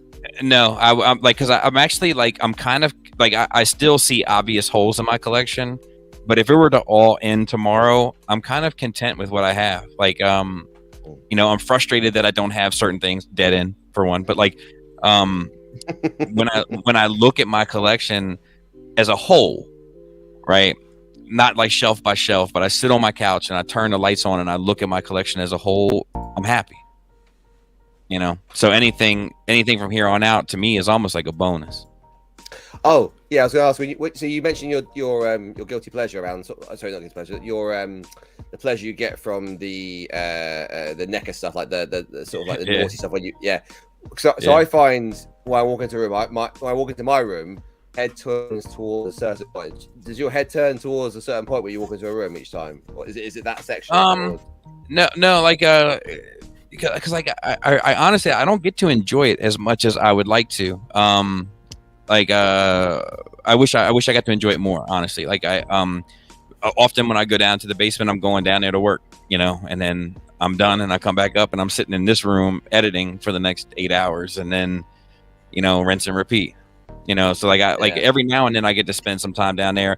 And actually, like Laura and I used to go down there with like a bottle of wine and just sit and do our kind of evening wind down there, just kind of take it in, so to speak. But we haven't done that in a while. Maybe we should try to get back to doing that, just to kind of. Sometimes you do need to stop and smell the roses, man. Like, you know, like, you know, sometimes it's okay to like appreciate what you've done, you know, or instead of just working towards the next thing. My thing's less a question and more just a thank you. I just remember, I think Alexis recommended it was your review of Anubis, Mastermind Creations Death Head. Oh yeah, one of the first reviews I ever watched of yours, and I thought it was fantastic, and it convinced me to go out and buy Anubis that day. Thanks. Well, I don't think I was good to. I don't think I was good to that figure, if memory serves. So I'm not. My review. He wasn't listening. He was just looking at the pictures. We know this from his Japanese manga. I don't think I gave that one very good marks. Jamie likes to read. He reads between the lines. Okay. All right. Well, I mean, like, you know, ultimately, like, you know, I do try to say, like, you know, these are my criticisms, and, you know, there's some stuff that matters more to me, you know. So like at the end, like, you know, I think even with this drag strip, spoilers for Monday, but like, I think at the end of that one, I'm just like, look, if you like the way this looks, I think you're going to be satisfied with this. I think there's enough good here to recommend it if you like the way it looks. But if you don't like the way it looks, there's nothing about this that's going to inherently make it any better, you know. And like, so I try to give, you know, I don't know, I can't win with these people sometimes, but I try to be as fair as possible. I really do. I guess one thing that you Jamie, can thank you for is this little device here, because but you got these little devices. Yeah. You got it, and I bought the gentleman on the show each one of these, so they can so that's from Pinkerton, like Chris Pinkerton. He has like a group of guys, like a community realm of collectors, and they had this rock box that they had at conventions where you like bought. It was like a mystery box, and you bought to support them and all their show stuff, and it was like $50-$80 somewhere in there, can't remember. And it was like one of the things that was in the box, and I was like, well, shit, I'll give it a try. And I ended up liking them, but I lose them all the time. So Robert just actually bought me like 20 of them because I used a pair of needle nose pliers on a figure of his, and he's been furious about it ever since. They're cheap as fuck, but they're really. I mean, they break. Their plastic doesn't break. Yeah, they break. The toy doesn't break. He just, you know, he was just at my house this past weekend. Robert was, and because I used those needle nose pliers on his Magic Square Hound, he bought like, I think around 50 to 100 die cast miniature tools and put them in my figure's hands all around my display. Like, open them up and put the wrench in, and like, you know, downstairs. Let me see if I can. So I went downstairs and, you know, was looking at my collection one day, and, you know, there's all these figures like just holding wrenches, and here, I don't know if you'll be able to see this or not, but it's a beast, and he's holding a crescent wrench. Wait 2 secs. I'll just feature that. Hang on. We're British, we don't know DIY stuff, really, to be honest. Oh yeah, I can see it, please. Yeah. I can see it though. So anyway, that's just, I mean, Sludge had a wrench in his mouth. Unicron's got a wrench. Some of them had shovels, screwdrivers, et cetera, et cetera. Stuart says, have you found all the tools yet? Hell no. Like, I guarantee you, there's like hundreds down there. Like, I even found real pliers in certain places. Like, dude is a maniac. Like, you know, so lesson learned, I guess. Wow. It's cool. Our wives done a similar thing. They all decided all together to put our figures in sexual positions. So right. They communicated with each other. There was one year that Robert was here, and he took my my Tiger Tracks and transformed them into a robot and hid them in my display somewhere, and then took an Omnigonics spin out and put it in the tray that I had the the Tiger Tracks in, and for like 3 months I didn't notice. Like I was just throwing it on the table and moving it out, and then like somebody was finally like, "You keep saying Tiger Tracks, but this Omnigonics," and I was like, "Oh shit." You know, but that dude's a legend, man. Robert D's a legend. I love that dude. Yeah, that's cool. Right, we're gonna close the show now. I know Lex has got 6 more questions. Yeah, go for it. Two more. Yeah, 2 questions right, before. last 2 questions. Yeah, do it. Let's do it. Came past 2. Always two. So penultimate question. Where does the truth come from?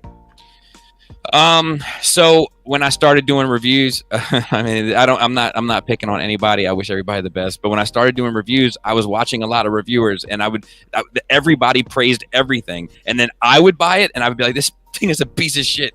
So I was like, I'm gonna start doing this, and I'm gonna start telling it when it's not good, and so that's where like the truth came from. Like, you know, like I'm speaking the truth about it, and people have proper expectations of what they're getting. Yeah, and it's so it's that, right, and it's that like I'm not going to ever play the game. Like I'm never going to play the game. At least try not to let something judge or influence my judgment. Sometimes if I feel like something is influencing my judgment, I swing too hard to the other side. Like I have more of a problem with that, where I got to try to get it back to center, because I'm like, don't give in to these motherfuckers. Like, you know, like, you know, so I like there's that, and then there's like I felt like a lot of people were kind of like just bullshitting like, with their reviews. Like, you know, people be like, "Oh, it's great, and then I get it, and I'm like, "This is awful." And then I go to a Facebook thread about it, and everybody else says it's awful. I'm like, "Well, what the fuck is going on?"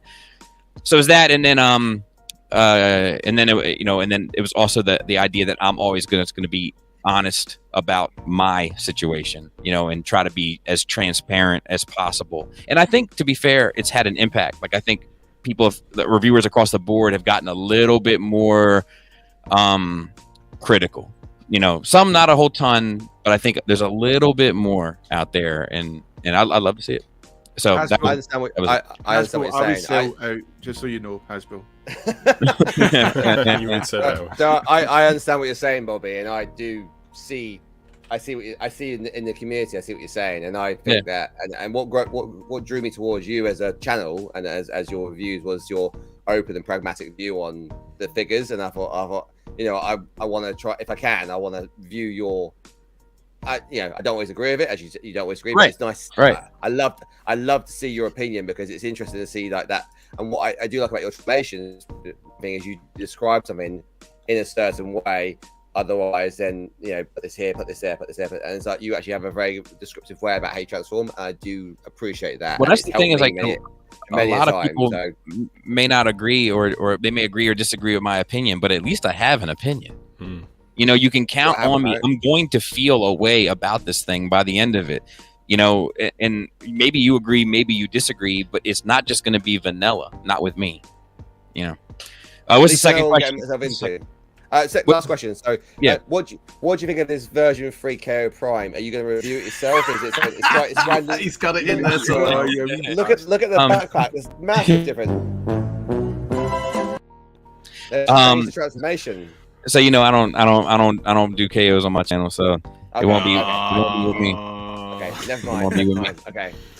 No, that's brilliant. Thank you so much for coming on. You've made our show really cool. No, man. Thank you for doing that. I'm happy to be here. I appreciate the amount of you know, generosity and kindness and you know, what from the whole TF UK. I feel like I've let Scotland down by being kind. I'm sorry. You know, like they've been very good to me. You know, shout out to Luke, shout out to Greg, shout out to all those guys. Like they've been very, very good to me, and tried to accommodate me at every turn, whether I deserve it or not. So I appreciate that whole crew over there. Oh, you definitely do. You definitely do deserve it. Hopefully, we'll get to see you over here in the UK. So it's like we were this close being able to be there this year. That would have been awesome. Well, listen, thanks so much for joining us tonight, and thank you everyone for watching and for the awesome questions in the chat. Were absolutely brilliant. So that's it for Transformers the show this week. We'll be back next week. Please head to TF UK on the interwebs. We'll be there. Please subscribe to Bobby. Not that we have to plug your show, because I just want to tell them where they can find me. Yes, please go. Yeah, you go, mate. You go. I'm in your girls' DMs. Nice. In fact, I haven't heard much from my wife for the last 20 minutes, actually. Lisa? I'll see you. Appreciate it, fellas. Cheers. Right, good night. Brilliant. Take care. Later. Bye-bye. Bye. Peace out.